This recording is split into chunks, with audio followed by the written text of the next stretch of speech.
in association with Mutual Funds. सही है।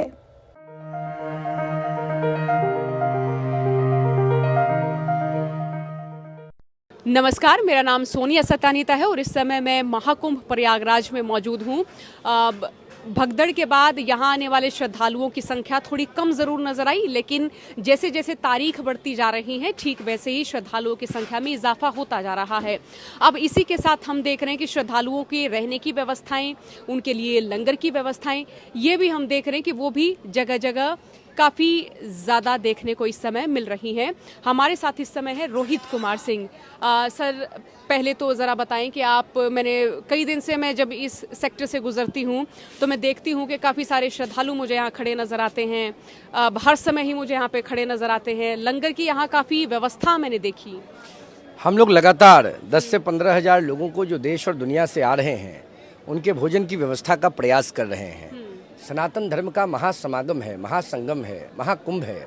देश और दुनिया के लोग आ रहे हैं, तो सनातन का तो मूल धर्म का जो नियम है वो सेवा है। हम सेवा को ही सबसे बड़ा धर्म मानते हैं। मानव सेवा से बड़ा कोई धर्म नहीं होता है। उसी को चरितार्थ करने का प्रयास कर रहे हैं। देश दुनिया से जो लोग आ रहे हैं उनके भंडारे की व्यवस्था कर रहे हैं। यहाँ 4 टाइम प्रसाद वितरण हम कर रहे हैं। सुबह में नाश्ता, दोपहर में भोजन, शाम में नाश्ता, रात में भोजन और चाय 24 घंटा।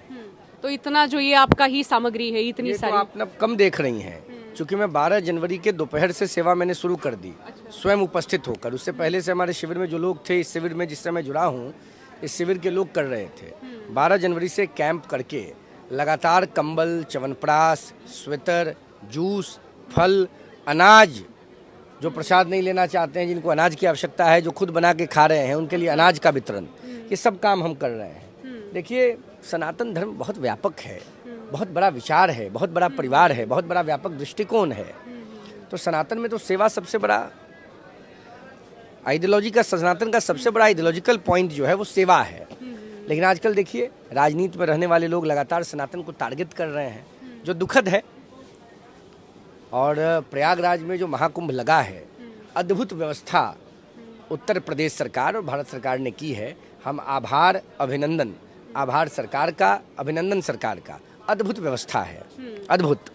तो यहाँ पर कितने जो है वो श्रद्धालु, आप अगर संख्या बता सके तो कितने होंगे जो हर रोज आ रहे हैं? तो आपको बताया ना, 10 से 15 हज़ार लोगों का प्रसाद बनता है, मतलब भोजन बनता है। हाँ। और कम से कम 2 से 4 हज़ार लोगों के बीच च्यवनप्राश, कंबल, गमछा, आवश्यक चीजें, जिन लोगों के पास आर्थिक विपन्नता है और वो कुंभ दर्शन करने आना चाहते हैं, कुंभ में स्नान करने आना चाहते हैं, तो उनके आर्थिक सहयोग की भी काफ़ी हम प्रयास कर रहे हैं। 100 रुपये से 1000 रुपये तक उनके आने जाने के लिए दे रहे हैं। देखिए, बाहर देखिए विद्यार्थियों की कितनी बड़ी भीड़ है। शाम का अल्पाहार शुरू हो चुका है, ये प्रतिदिन है। तो ऐसे मेले में जो आए हैं, मेले में जो लोग आए हैं, देखिए ना, ये आपके सामने भीड़ है, प्रत्यक्षम किम प्रमाणम। देखिए, चारों तरफ लोग हैं। तो ये सारे आपके लिए मैं कहूँ कि अपरिचित लोग हैं जो मेले में आ रहे हैं। 100%। आइए आपको अपना भंडारा भी दिखाते हैं। जिस भंडारे में प्रसाद बन रहा है लोगों के लिए, देखिए रोज ताजी सब्जियां बाजार से आती हैं। अभी एक ट्रॉली आई है, अभी और आ रही है। वही मैं देख रही थी। प्रतिदिन ये सेवा का कार्य चल रहा है। देखिए क्या है ये, और वो क्या है, और क्या बना रहे हैं? शाम में कढ़ी बन रही है, और रोटी, चावल, भाजी क्या चीज़ की? पता वो पनीर भी बन रहा है ना? पनीर भी बन रहा है। अच्छा, पनीर भी बन रहा है। तो प्रतिदिन अलग अलग व्यंजन, अलग अलग चीज़ें, सबकी सेवा। ये देखिए, सॉस भी चल रहा है। ये आलू का चाट बना है, सॉस बना है। देखिए, हरी हरी सब्जियां, टमाटर आ गया। तो लगातार हम लोग सेवा का प्रयास कर रहे हैं। देखिए, माताएं भी हैं, बहनें भी हैं, बच्चे भी हैं, बुजुर्ग भी हैं, नौजवान भी हैं। तो सबकी सेवा। ये देखिए, बिल्कुल ताज़ी सब्जियाँ आपके सामने। टमाटर देखिए ना, कितना बढ़िया टमाटर है, खेत से बिल्कुल तोड़ के आया है। तो हम लोगों के हाइजीन का भी ख्याल रख रहे हैं। बिहार से ही आए सर? मैं तो बिहार में छपरा का रहने वाला हूँ। एकमा मेरा ब्लॉक एकमा है। छपरा में एकमा का रहने वाला हूँ। बेनौत मेरा गांव है। और 20-22 साल से विद्यार्थी जीवन से राजनीति, समाज के काम में आ गया और समाज को ही अपना परिवार मानता हूँ। समाज में सेवा ही मेरा सबसे बड़ा मूल कर्तव्य है, ऐसा मुझे लगता है। तो विद्यार्थी जीवन से इस काम में लग गया और प्रतिवर्ष माघ में भी कुंभ में आता हूँ, माघ में भी आता हूँ और अर्धकुंभ में भी आता हूँ। अब जो आगे कुंभ होगा उसमें भी हम लोग सेवा का प्रयास करेंगे। और सनातन धर्म बहुत व्यापक है, मैं बार बार आपको बता रहा हूँ। यहाँ सेवा ही सब कुछ है। सनातन में सेवा के अलावा कुछ नहीं है। सनातन में सबका साथ है, सबका विकास है, सबका परामर्श है। लेकिन आप देख ही रहे हैं कि इस प्रकार से पॉलिटिकल लोग जो अपोजिशन में हैं, जो सत्ता में नहीं हैं और सत्ता पाने के लिए व्याकुल होकर अपने देश के मूल धर्म को, दुनिया के मूल आधार को टारगेट कर रहे हैं। बिहार में लालू जी का परिवार है, उत्तर प्रदेश में मुलायम सिंह जी का परिवार है। तो करना धरना कुछ नहीं है, सनातन को टारगेट करना है और सोचते हैं कि सत्ता में आ जाएंगे। अरे कहाँ से सत्ता में आ जाओगे यार? भगदड़ पे सवाल उठा रहे हैं। क्या ये सवाल उठाएंगे? राम जी के मंदिर निर्माण आंदोलन में शामिल लोगों पर गोलियां चलवाया था इन लोगों ने। आप भूल गई हैं क्या? आप मेरी बहन हैं, हम और आप दोनों नई पीढ़ी के लोग हैं। मुलायम सिंह यादव को हिंदुस्तान माफ़ करेगा क्या? आज वो हमारी दुनिया, आज इस दुनिया में नहीं है। मैं उनके प्रति श्रद्धांजलि अर्पित करता हूँ। लेकिन रामलला मंदिर निर्माण आंदोलन में शामिल भक्तों के ऊपर गोलियां चलवाई थी मुलायम सिंह यादव ने। क्या हिंदुस्तान और उत्तर प्रदेश के लोग इस बात को भूलेंगे क्या? क्या दुनिया भर के सनातनी इस बात को भूलेंगे क्या? और क्या बात करेगी कांग्रेस पार्टी? इसी प्रयागराज में, इसी उत्तर प्रदेश में, इसी देश में, यहीं बगल में प्रतापगढ़, धर्म सम्राट स्वामी कृपात्री जी महाराज, इतने बड़े महान संत, उनके नेतृत्व में गौ रक्षा के लिए आंदोलन हुआ 7 नवंबर 1966 को। और इंदिरा गांधी ने गोलियां चलवा दी गोपाष्टमी में गौ माताओं के ऊपर, संतों के ऊपर, गौ भक्तों के ऊपर, गौ रक्षकों के ऊपर। लाश पर किरासन तेल डाल के जलवा दिया निगम बोध घाट पर। और आज राहुल गांधी पार्लियामेंट में गरज रहे हैं। हैसियत है राहुल गांधी को बोलने की सनातन धर्म पे? लेकिन ये राहुल गांधी पहले अपना धर्म ना बताएं, फिर जातीय जनगणना की बात करें।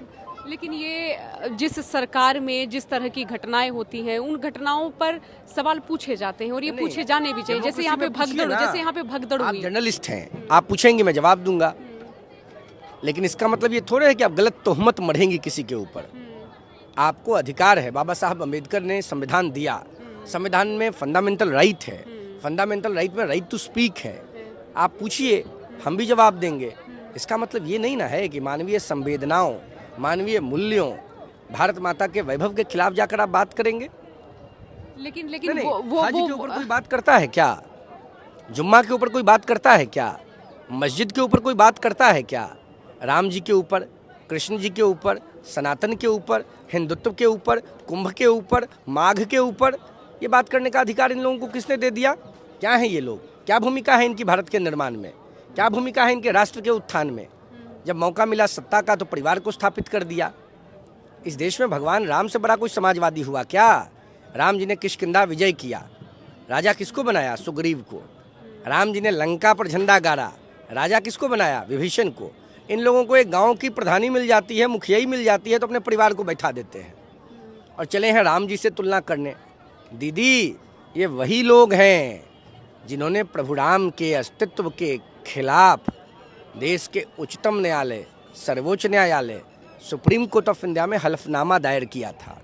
क्या देश माफ करेगा इन लोगों को? तो जो भगदड़ वाली घटना हुई, उसे आप किस नजरिए से देखते? वो किसकी कमी? आपके परिवार में या मेरे परिवार में कोई आयोजन होगा तो सब्जी में नमक कम हो ही जाता है, कभी कभी अन्न घट ही जाता है, कभी कभी 1-2 लोग चौतिल हो ही जाते हैं। जहाँ सैकड़ों, लाखों, करोड़ों, हजारों लोग आए हों, वहाँ कभी कभी कुछ चीज़ें घटित हो जाती हैं। मैं मानव हूँ, मैं अपनी संवेदना व्यक्त करता हूँ उस घटना पर। लेकिन आप देखिए सरकार कितनी संवेदनशील है। सरकार ने तुरंत इलाज की व्यवस्था कराई, सरकार ने मृतकों के लिए धनराशि की व्यवस्था कराई। मौत को धन से नहीं तौला जा सकता है, मौत का मूल्यांकन पैसे से नहीं किया जा सकता है।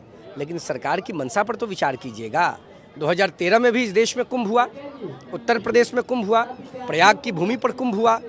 अखिलेश यादव ने क्या किया? मुल्ला आजम खान को उसका प्रभारी बना दिया।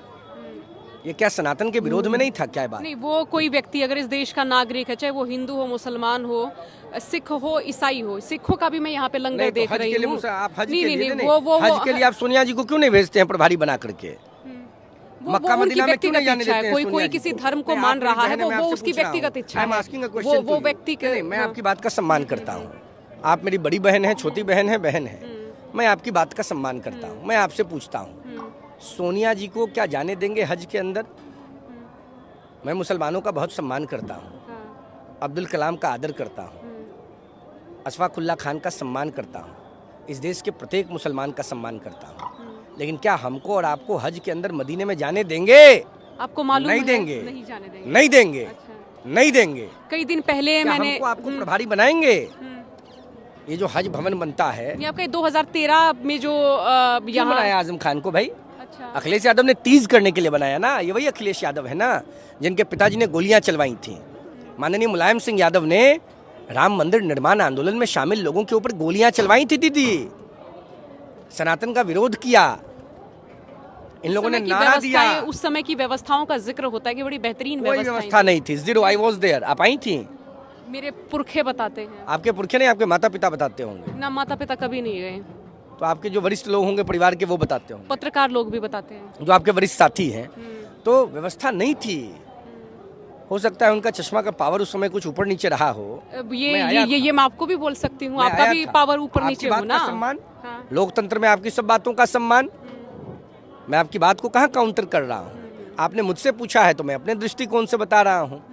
मैं आपके बातों का पूरा सम्मान कर रहा हूँ, लेकिन बहुमत आपको बताएगा 2013 के कुंभ और 2025 के महाकुंभ के आयोजन में पाताल और आसमान का अंतर है। अद्भुत, अद्वितीय, अकल्पनीय, अलौकिक, दिव्य, महादिव्य 2025 का महाकुंभ। बधाई है प्रधानमंत्री मोदी जी को, बधाई है मुख्यमंत्री योगी जी को। नो मैच, नो कंपैरिजन, अद्भुत। ये यहाँ पे कथा भी चलती रहती है। नहीं, कई कार्यक्रम चलते रहते हैं। अभी जैसे तो कि हम लोगों के स्वामी जी हैं अभिषेक ब्रह्मचारी जी महाराज, उनके संरक्षण में देश की प्रगति, विश्व शांति और लोक कल्याण के ध्येय से श्री विद्या कोटि कुमकुमार्चन महायज्ञ प्रारंभ हुआ है और ये 4 दिनों तक चलेगा। तो ये भी चल रहा है और कई महत्वपूर्ण विषयों पर हम चर्चा भी करते हैं, जैसे राम राज्य और भारत, नई शिक्षा नीति, भारत के निर्माण में नौजवानों की भूमिका, सनातन और विश्वगुरु भारत। कई महत्वपूर्ण मुद्दों पर हम मंथन कर रहे हैं, देश की नई पीढ़ी के साथ बैठ के परामर्श कर रहे हैं। 2047 के पहले भारत को कैसे विश्वगुरु बनाया जाए, भारत माता के वैभव को कैसे विस्तार दिया जाए। आज अमेरिका, चाइना, रसा जैसे देश भारत के नेतृत्वकर्ता के सामने नतमस्तक हो चुके हैं। ये आपके, हमारे और हम सबके लिए गर्व और गौरव का विषय है। तो उसमें और कैसे ताकत बढ़े, कैसे धार आए, इस पर भी हम रणनीति बना रहे हैं, चर्चा कर रहे हैं। तो आपकी जो ये सेवा है, ये कुंभ जब तक है ये चलती रहेगी? हाँ, हम प्रयास कर रहे हैं। पहले तो हमने मन बनाया था कि 12 जनवरी से 14 फरवरी तक यहाँ कैंप करेंगे, लेकिन अब मेरे मन में आ रहा है कि हम इसको और विस्तार दें। 26 फरवरी का अंतिम स्नान है महाशिवरात्रि का। हम प्रयास करेंगे कि हम ज़्यादा से ज़्यादा दिन और समय दें 14 के बाद। बहुत शुक्रिया बातचीत के लिए। आपका आभार, आपने मौका दिया अपनी बात रखने का। Thank you very much Sonia ji. बहुत शुक्रिया। तो इधर ये आप चारों ओर देख रहे हैं, यहाँ ये जो लंगर है इसमें जितने भी श्रद्धालु आते हैं आप उन सभी को यहाँ भोजन करते देख रहे हैं इन तस्वीरों में। और पूरे दिन भर इनका ये जो भोजन का कार्य है या फिर मैं कहूँ कि सुबह से लेकर शाम तक भोजन वितरण करने का, फल देने का, कंबल बांटने का, वो यहाँ पर जारी रहता। आपने बातचीत सुनी, बहुत शुक्रिया बातचीत को सुनने के लिए।